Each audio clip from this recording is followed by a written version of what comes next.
Hi friends, నేను మీ హఫీజ్. మీరు చూస్తున్నారు తెలుగు టెక్ ట్యూబ్స్. ఫ్రెండ్స్, ఈ వీడియోలో మనం 5G గురించి మాట్లాడదాం. సో చాలామంది నన్ను ఈ మధ్య క్వశ్చన్ అడుగుతున్నారు, అన్న 5G మొబైల్స్ అనేవి ఇండియాలోకి ఎప్పుడు వస్తాయి, లేకపోతే ఏ మొబైల్ తీసుకుంటే అది 5Gకి సపోర్ట్ చేస్తుంది, వరల్డ్ వైడ్గా 5G ఎప్పుడు వస్తుంది, లేకపోతే 5G వల్ల అడ్వాంటేజెస్ ఏంటి, డిసడ్వాంటేజ్ ఏంటి, దీని గురించి ఒక వీడియో చేయమని అడుగుతున్నారు. సో ఈ వీడియోలో మనం 5G గురించే మాట్లాడదాం. ఓకే, సో 5G అంటే 5th జనరేషన్. సో చూడండి, ఇప్పుడు నేను చెప్పబోయే ఇదంతా థియరిటికల్గా మాత్రమే, అంటే మనకి ఇంకా ఇది ప్రాక్టికల్గా అమల్లోకి రాలేదు, థియరీ ప్రకారం మాత్రమే నేను చెప్తున్నాను ఇవి. సో మీకు 5G గురించి మాట్లాడినట్టయితే చాలా హై స్పీడ్ ఇంటర్నెట్ అనేది చాలా రిలయబుల్గా వస్తూ ఉంటుంది. అంతేకాకుండా దీనిలో మనకు రెస్పాన్స్ టైం, పింగ్ టైం ఏదైతే ఉంటుందో అది చాలా తక్కువ ఉంటుంది. సో ఫర్ ఎగ్జాంపుల్ మనం మాట్లాడినట్టయితే 3G 4G 5Gని కంపేర్ చేసినట్టయితే మనం చాలామంది మూవీస్ డౌన్లోడ్ చేస్తూ ఉంటాం కదా. సో దీనిలో 3G తోటి మనం ఒక మూవీని ఫుల్ హెచ్డీ మూవీ లేకపోతే హెచ్డీ మూవీని డౌన్లోడ్ చేయడానికి 2 days టైం పట్టేది. అదే మనం 4Gకి వచ్చేసరికి మనకు 7 to 8 minutesకి వచ్చేసింది కదా. అదే మనం 5G గురించి మాట్లాడినట్టయితే 3.5 secondsలలో మనకు ఆ ఫుల్ మూవీ అనేది డౌన్లోడ్ అయిపోద్ది. అంటే ఇప్పుడు మనం యూజ్ చేసే 4G ఏదైతే ఉంటుందో దాంతో పోల్చుకున్నట్టయితే 100 times ఫాస్ట్గా ఉంటుంది. అంటే ఇప్పుడు జియో యూజ్ చేస్తున్నారా, దానికి స్పీడ్ వస్తుందా, దాంతో పోల్చుకున్నట్టయితే 100 times ఫాస్ట్. అంటే ఇప్పుడు మీరు చూడండి 100 Gbps స్పీడ్ తోటి మనం యావరేజ్గా చూసుకున్నట్టయితే దాన్ని డౌన్లోడ్ చేసుకోవచ్చు, అంత స్పీడ్ అనేది వస్తుంది. సో చూడండి, దీన్ని దేనికోసం యూజ్ చేస్తారు అంటే ఎక్కువగా ఇప్పుడు చూడండి మనకు రాబోయే కాలం అంతా IoTs మీద నడుస్తుంది, లేకపోతే వీడియో స్ట్రీమింగ్ అంతా మనం ఆన్లైన్లోనే చేస్తున్నాం. అంతేకాకుండా సెల్ఫ్ డ్రైవింగ్ కార్స్ వస్తున్నాయి. సో వీటన్నిటి కోసం దీన్ని యూజ్ చేస్తారు అన్నట్టు. అంటే ఇప్పుడు చూడండి IoTs అంటే ఇప్పుడు మీరు చూసుకున్నట్టయితే మీ ఇంట్లో స్మార్ట్ స్పీకర్స్ ఉంటాయి, తర్వాత వచ్చేసి ఏసీస్, తర్వాత వచ్చేసి ఫ్రిడ్జ్ వచ్చాయో లేదు ఐడియా లేదు. సో ఏంటంటే ఇటువంటి ఎలక్ట్రానిక్ డివైజెస్ అన్నీ మనకు IoTs అంటాం. అంటే మనకి ఇంటర్నెట్ తోటి కనెక్ట్ అయి నడిచేవి. టీవీ కూడా అంతే. ఇప్పుడు మాకు దాదాపుగా ప్రతి ఒక్క టీవీకి ఇంటర్నెట్ కనెక్షన్ తోటి వస్తుంది, స్మార్ట్ టీవీస్ కదా. సో తర్వాత వచ్చేసి స్మార్ట్ సిటీస్ రాబోతున్నాయి. అంటే మనకు లైట్స్ అయినా కానివ్వండి, లేకపోతే త్వరలో ఏంటంటే సెల్ఫ్ డ్రైవింగ్ కార్స్ రాబోతున్నాయి. సో అవన్నీ మనకు కరెక్ట్ రెస్పాన్స్ ఇవ్వాలనుకోండి. ఇప్పుడు కొంచెం రెస్పాన్స్ టైం అనేది చాలా తక్కువ ఉంది అనుకోండి, అటువంటిప్పుడు మనకు సెల్ఫ్ డ్రైవింగ్ కార్స్లలో యాక్సిడెంట్ అయ్యే ఛాన్సెస్ ఉన్నాయి. ఇప్పుడు మనకేంటి, మనం ఏదైనా గూగుల్ ఓపెన్ చేసేసి మనం ఏదైనా టైప్ చేసామనుకోండి, ఓకే, సో అది ఆ సర్వర్లోకి వెళ్ళి మనకు మళ్ళీ రిక్వెస్ట్ వస్తుంది చూసారా, అంటే మనకు అవుట్పుట్ వస్తుంది చూసారా, ఆ రెస్పాన్స్ టైం అనేది చాలా తక్కువ ఉండాలన్నట్టు. సో అటువంటిప్పుడే మనకి సెల్ఫ్ డ్రైవింగ్ కార్స్ అనేవి ఇంప్లిమెంట్ అవ్వగలుగుతాయి. సో దానికోసం మనకు 5G అంత స్పీడ్ కావాలన్నట్టు. ఓకే, సో అంతేకాకుండా మీరు గేమ్స్ ఉంటాయి చూసారా, ఆ గేమ్స్ అన్నిటి మనం ఆన్లైన్లోనే స్ట్రీమ్ చేయొచ్చు. అంతేకాకుండా మనకు VR AR ఏదైతే ఉంటుందో వాటిని కూడా, మాకు చాలా హై స్పీడ్ ఇంటర్నెట్ కావాలి వాటికి, సో వాటిని కూడా మనం స్ట్రీమ్ చేయొచ్చు. అంతేకాకుండా చాలామంది హై క్వాలిటీ వీడియోస్ చూడాలి అనుకుంటుంటారు. అది ఇప్పటికే 4K అని వింటున్నాం కదా, దాంట్లో 8K వీడియోస్ని మనం వైర్లెస్లో చూడొచ్చు.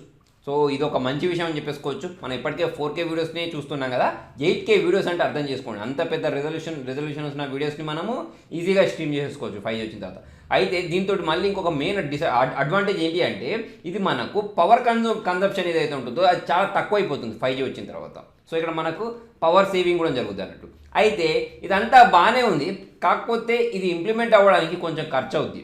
ఇప్పుడు మనకు 2G అయినా సరే, 3G అయినా సరే, 4G అయినా సరే, ఇవన్నీ మనకు సేమ్ బ్యాండ్ విడ్త్ తోటి నడుస్తున్నాయి. కాకపోతే 5G అనేది హై ఫ్రీక్వెన్సీ ఉండే బ్యాండ్ విడ్త్ మీద నడుస్తాయి అన్నట్టు. సో ఈ 5G స్పీడ్ మనకు రావాలి అంటే ఇన్ఫ్రాస్ట్రక్చర్ ఏదైతే ఉంటుందో, ఎక్విప్మెంట్స్ ఏవైతే ఉంటుందో వాటిని అప్డేట్ చేసుకోవాల్సి ఉంటుంది. సో ఆల్రెడీ మనకు హువావే, ZTE ఇటువంటి కంపెనీస్ ఏవైతే ఉన్నాయో ఇవి ఆల్రెడీ వేరే కంట్రీస్లలో పనిని మొదలుపెట్టేసాయి వాళ్ళకి సంబంధించిన ఇన్ఫ్రాస్ట్రక్చర్స్ని పెంచుకోవడానికి. అంతేకాకుండా ఇప్పుడు మనం చూసుకున్నట్టయితే చాలా కంపెనీస్ అనేవి, మొబైల్ కంపెనీస్ అనేవి మోడల్స్ కూడా క్రియేట్ చేయడం స్టార్ట్ చేసేసాయి. అంటే మన మొబైల్ అనేది దాన్ని రిసీవ్ చేసుకునే విధంగా చాలా కంపెనీస్ అటువంటి మొబైల్స్ని మ్యానుఫ్యాక్చర్ చేయడం స్టార్ట్ చేసి. సో దీన్ని మనం యావరేజ్ స్పీడ్ గురించి మాట్లాడినట్టయితే 10 Gbps 10 GB/s వస్తుందట. అలా కాకుండా హైయెస్ట్ స్పీడ్ గురించి మాట్లాడినట్టయితే థియరిటికల్గా 800 GB/s తోటి మనం ఈ స్పీడ్ని ఆస్వాదించవచ్చు అని చెప్తున్నారు. సో ఇప్పటికే చాలా కంపెనీస్ మేము 2019 కల్లా 5G మొబైల్స్ తీసుకొస్తామని చెప్పాయి. ఆల్రెడీ మనకు OnePlus అనేది OnePlus 7 కాకుండా ఇంకొక సపరేట్ దానికోసం ఒక కొత్త మొబైల్ తీసుకొస్తామని చెప్పింది. అంతేకాకుండా సామ్సంగ్ అనేది Galaxy S10 ఏదైతే ఉంటుందో దానిలో కూడా 5G తీసుకొచ్చే ఛాన్సెస్ చాలా ఉన్నాయి రూమర్స్ ప్రకారం చూసుకున్నట్టయితే.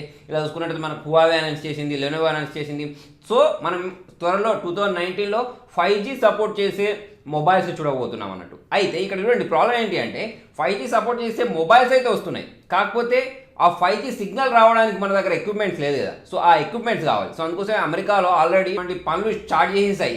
మనకు వెరిజాన్, AT&T, తర్వాత వచ్చేసి టీ మొబైల్స్, ఇటువంటివి ఏవైతే ఉన్నాయో అవి వాళ్ళ వర్క్ స్టార్ట్ చేస్తే 2020 కల్లా వాళ్ళకి 5G స్పీడ్ వచ్చే విధంగా ఇస్తామని చెప్తున్నాయి. మన ఇండియా గురించి చూసుకున్నట్టయితే DOT అనేది కొన్ని బ్యాండ్స్ని చెప్పింది, అంటే మనకు 5G వచ్చే ఫ్రీక్వెన్సీస్. ఓకే, సో దానిలో 3.5 GHz సంబంధించింది, 24 GHz, 28 GHz ఈ బ్యాండ్ని, అంటే ఈ స్పెక్ట్రమ్ని యూస్ చేసేసుకొని 5G స్పీడ్ పొందొచ్చు అని చెప్తున్నారు. సో దీనికోసం ఇంకా ఇప్పుడు ఏంటంటే చాలా కంపెనీస్ అనేవి అనౌన్స్ చేసేసాయి, మేము 5Gకి సంబంధించిన స్పెక్ట్రమ్తో ఉండే సర్వీసెస్ని తీసుకొస్తామని. దాంట్లో మనం చూసుకున్నట్టయితే రిలయన్స్ జియో, ఎయిర్టెల్, BSNL ఇటువంటి కంపెనీస్ ఉన్నాయి. ఒకవేళ రిలయన్స్ జియో అనేది 5Gలోకి వచ్చేసింది అనుకోండి, మనం చాలా తక్కువ ప్రైస్లో 5G స్పీడ్ని ఎక్స్పెక్ట్ చేయొచ్చు. ఎందుకంటే ఆల్రెడీ జియో వచ్చిన తర్వాత 4Gకి సంబంధించిన ఛార్జెస్ ఏవైతే ఉన్నాయో అవి చాలా తక్కువ అయిపోయి స్పీడ్ కూడా చాలా బాగా వస్తుంది. సో ఇదే విషయం 5Gకి వస్తే అక్కడ కూడా మనకు మంచి స్పీడ్ని తక్కువ ధరకి చూడొచ్చు. సో ఇదంతా బాగానే ఉంది, కానీ దీంతో ఇంకొక చిన్న ప్రాబ్లం ఏంటి అంటే 5G వేవ్స్ ఏవైతే ఉన్నాయో అవి చాలా దూరం వరకు వెళ్ళరు. ఇప్పుడు మనం 3G 4G గురించి మాట్లాడినట్టయితే 30 కిలోమీటర్స్ వరకు వెళ్ళగలరు. సో దీనికి సంబంధించిన వేవ్స్ ఏవైతే ఉన్నాయో అవి చాలా చిన్నగా ఉంటాయి అన్నట్టు, అంటే ఎక్కువ డిస్టెన్స్ని ట్రావెల్ చేయలేవు. దీని స్పెక్ట్రమ్ అనేది చాలా తక్కువ ఉంటుంది, అంటే మనకి ఇక్కడ 300 మీటర్స్కి ఒక టవర్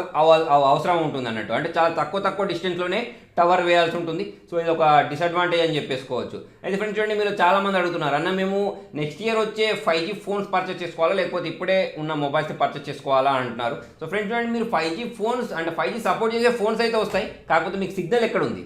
ఇప్పుడు చూడండి, 4Gనే ఇంకా పూర్తి స్థాయిలో మన ఇండియాలో ఇంప్లిమెంట్ కాలేదు. 5G రావడానికి ఇంకా మీకు 4 to 5 years టైం పట్టుద్ది. ఓకే, సో అందుకోసం ఏంటి అంటే మేము ఓన్లీ 5G కోసమే ఈ మొబైల్ పర్చేస్ చేస్తున్నాము, మాకు ఆ స్పీడ్ వస్తుంది అంటే మాత్రం అట్లాంటి భ్రమలో ఉండకండి, దానికి చాలా టైం పడుతుంది. సో ఫ్రెండ్స్ అర్థమైపోయిందిగా, మీకు సింపుల్ లాంగ్వేజ్లో చెప్పాలి అంటే ఇప్పుడున్న స్పీడ్తో పోల్చుకున్నట్టయితే ఇంకా 100 times ఫాస్ట్గా ఉండే స్పీడ్ని మనం 5Gలో ఎక్స్పెక్ట్ చేయొచ్చు. ప్లస్ మనకు ఇది రావాలి అంటే మాత్రం ఇంకా 4 years టైం పట్టుద్ది. IoTs ఏవైతే ఉన్నాయో వాటి కోసం, స్మార్ట్ సిటీస్ ఏవైతే ఉన్నాయో వాటిని రన్ చేయడానికి, సెల్ఫ్ డ్రైవింగ్ కార్స్ రన్ చేయడానికి 5G అనేది చాలా బాగా పనిచేస్తుంది. సో ఫ్రెండ్స్ మరి మీకు అర్థమైపోయింది అనుకుంటున్నాను. మీకు ఈ వీడియో నచ్చినట్టయితే లైక్ చేయండి, షేర్ చేయండి. ఇటువంటి ఇంట్రెస్టింగ్ అప్డేట్స్ కోసం చూస్తూనే ఉండండి తెలుగు టెక్ ట్యూట్స్.